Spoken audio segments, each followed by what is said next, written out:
കുന്തംസ് അല്ലെങ്കിൽ ശരങ്ങൾ അല്ലെങ്കിൽ ആരോസ്. ഇത് 2500 വർഷങ്ങൾക്ക് മുമ്പ് ബുദ്ധൻ പറഞ്ഞു വെച്ച കാര്യമാണ്. നമുക്ക് ഇന്നത്തെ വീഡിയോയിലൂടെ ഇതൊന്ന് മനസ്സിലാക്കാം. എല്ലാവരും ഈ വീഡിയോയുടെ അവസാനം വരെ കാണുക. ചെറിയ വീഡിയോ ആണ്. അതുപോലെ ഈ ചാനലിൻ്റെ പേര് 60+ ക്രേസി എന്നാണ്. ഇനിയും ഈ ചാനൽ സബ്സ്ക്രൈബ് ചെയ്യാത്തവർ തീർച്ചയായും സബ്സ്ക്രൈബ് ചെയ്യുക. ജീവിതത്തിൽ ഓരോ ദിവസവും നമ്മുടെ നേർക്ക് മറ്റുള്ളവരിൽ നിന്ന്, ചുറ്റുപാടുകളിൽ നിന്ന് ശരങ്ങൾ ഏൽക്കുമെന്നത് ഉറപ്പാണ്. അവ നമ്മളിൽ പതിക്കുകയും ചെയ്യും. ഇതാണ് ജീവിതം. പക്ഷേ ഇതല്ല പ്രശ്നം.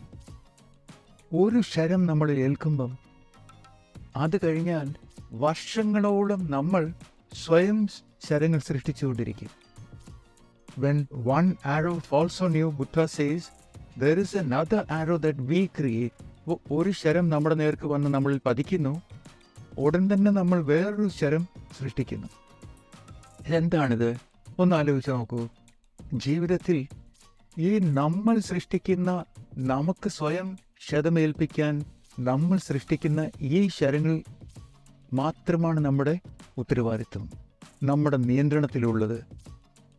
ജീവിതം എന്ന് വെച്ചാൽ പുറത്തുനിന്ന് ശരങ്ങൾ നമ്മളിൽ വന്നുകൊണ്ടിരിക്കും, അത് നമ്മളിൽ പതിച്ചുകൊണ്ടിരിക്കും.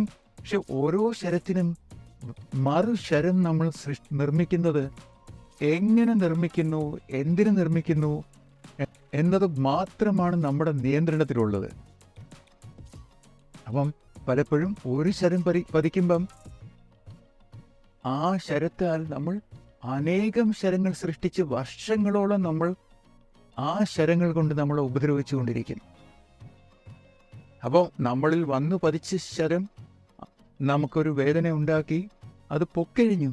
എന്നാൽ നമ്മൾ ഉണ്ടാക്കി വെച്ചിരിക്കുന്ന ഈ ശരങ്ങൾ നമ്മളെ വേദനിപ്പിച്ചുകൊണ്ടേയിരിക്കുന്നു. ശരിയാണോ?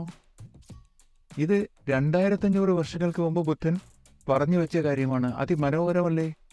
അപ്പം നമുക്കിതിനെ ഒരു തരത്തിൽ യുക്തി ഉപയോഗിച്ച് നേരിടാം. ചിന്തിച്ച് ദിവസവും നമ്മൾ ഗ്രാറ്റിറ്റ്യൂഡ് ഡയറി എഴുതണമെന്ന് ഞാൻ ഇതിനു മുമ്പ് ഒരു വീഡിയോയിൽ പറഞ്ഞിട്ടുണ്ട്. അപ്പം എന്നും വൈകുന്നേരം ഒരു ബുക്കിൽ നമ്മൾ 1-2 മിനിറ്റ് എടുത്ത് അന്നത്തെ ദിവസത്തെ കാര്യങ്ങൾ എഴുതുക. ഇത് നമുക്ക് ഈ ശരയുടെ വ്യത്യാസവും നമുക്ക് കൂടുതൽ മനസ്സിലാക്കി തരും. ഈ ശരകളിൽ നിന്നും രക്ഷപ്പെടാൻ ഒരു കാര്യം, ദിവസവും എഴുതുക. നമ്മുടെ അന്നത്തെ ദിവസത്തെ കാര്യങ്ങൾ എഴുതി വയ്ക്കുക, കൃതജ്ഞതയോടുകൂടി എഴുതുക. രണ്ടാമത് ധ്യാനം. ധ്യാനം എന്ന് വെച്ചാൽ തന്നെ ഈ ശരങ്ങളെ ശ്രദ്ധിക്കൽ കൂടിയാണ് ധ്യാനം. അപ്പോൾ ധ്യാനം ചെയ്യുമ്പോൾ നമ്മൾ നമ്മുടെ മനസ്സ് സൃഷ്ടിക്കുന്ന ഈ ശരങ്ങളെ ശ്രദ്ധിക്കുന്നു. ഇവിടെ ഞാനൊരു ഉദാഹരണം പറയാം. നമുക്ക് ഒരു പരിചയമില്ലാത്ത ഒരാൾ നമ്മുടെ വഴിയെ നടന്നു പോയപ്പം നമ്മളെ നോക്കി കൊഞ്ഞനം കാണിക്കുന്നു. എങ്ങനെ ഇരിക്കും? ആ കൊഞ്ഞനം ഒരു ശരമായി നമ്മളിൽ വന്ന് പതിക്കുന്നു. ശരിയാണോ? പക്ഷേ അത് കഴിഞ്ഞാൽ എന്ത് സംഭവിക്കുന്നു? അയാൾ കൊഞ്ഞനം കാണിച്ച് അയാളുടെ പാട്ടിന് പോയി. പക്ഷെ നമ്മൾ അതോർത്ത് ശരങ്ങൾ സൃഷ്ടിച്ച് നമ്മളെ വേദനിപ്പിച്ചുകൊണ്ടിരിക്കുന്നു. നമുക്ക് ദേഷ്യം വരാം, ദുഃഖം വരാം, എന്തെല്ലാം വരാം. ചിലപ്പോൾ നമ്മൾ കാറിലെങ്ങാനുമാണെങ്കിൽ കാറ് യൂത്തേനെടുത്ത് അയാളുടെ പുറകെ പോയെന്നിരിക്കാം. ശരിയാണോ? അപ്പോൾ നമ്മുടെ നിയന്ത്രണത്തിൽ ഉള്ളത് ഏത് ശരങ്ങളാണ്?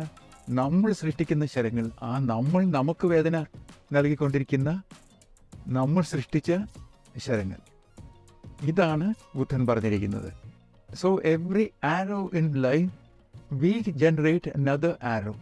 അപ്പോൾ ഈ ശരങ്ങൾ എത്ര നാൾ നമ്മളെ ശല്യം ചെയ്യും? ദിവസങ്ങൾ, ആഴ്ചകൾ, മാസങ്ങൾ, വർഷങ്ങൾ, ജന്മങ്ങൾ. ചിന്തിച്ചു നോക്കൂ. അതുപോലെ ബുദ്ധൻ പറഞ്ഞ വേറൊരു കാര്യം, ആങ്കർ. ഈ ശരങ്ങൾ നമുക്ക് ദേഷ്യം വരുത്താം, അല്ലേ? നമ്മളിൽ വന്ന് പതിക്കുന്ന ശരങ്ങളാൽ നമുക്ക് ദേഷ്യം വരാം. ആ ദേഷ്യവും ഒരു ശരമാണ്. പക്ഷേ ഈ anger is like punishing our selves for others mistakes. ഒരാളുടെ പെരുമാറ്റത്തിൽ ദേഷ്യം വന്നാൽ ആ ദേഷ്യം നമ്മളെ തന്നെ ശിക്ഷിക്കുകയാണ് വേറൊരാളുടെ തെറ്റിന്. അപ്പം നമുക്ക് മെഡിറ്റേഷൻ പരിശീലിച്ച് ഈ ശരങ്ങളെ പുഷ്പശരങ്ങളാക്കാം, ജീവിതം അതിമനോഹരമാക്കാം. 2 നേരം, രാവിലെയും വൈകുന്നേരവും ധ്യാനിച്ചു തുടങ്ങുക. ധ്യാനിക്കാനുള്ള ഏറ്റവും മനോഹരമായ കാലഘട്ടമാണിത്. ഒരു 15-20 വർഷങ്ങൾക്ക് മുമ്പ് നമുക്ക് ടേപ്പ് റെക്കോർഡറോ അതുപോലെ ധ്യാനം റെക്കോർഡഡായിട്ട് അവൈലബിളായി അല്ലായിരുന്നു. ഇന്നാണെങ്കിലോ യൂട്യൂബിലെല്ലാം ഓട്ടോ ബിലിങ്ങിൻ്റെ എത്ര മനോഹരമായ മെഡിറ്റേഷൻസ് ഉണ്ട്. ശരിയല്ലേ?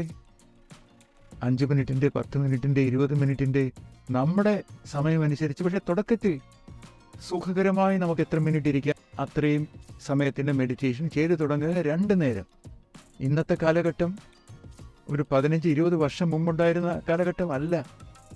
ഒരുപാട് പിരിമുറുക്കങ്ങളും ഒരുപാട് ഡിസ്ട്രാക്ഷൻസും ഉള്ള ഒരു കാലഘട്ടമാണ്.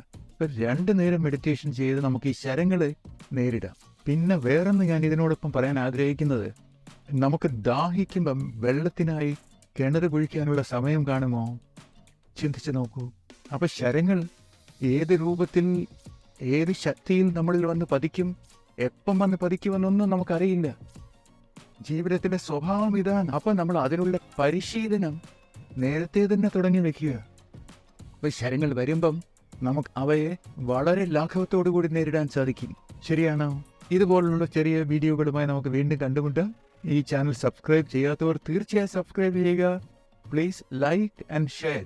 പിന്നെ നിങ്ങളുടെ വിലയേറിയ അഭിപ്രായം കൂടി ഈ വീഡിയോയുടെ താഴെ എഴുതുക. നമസ്കാരം.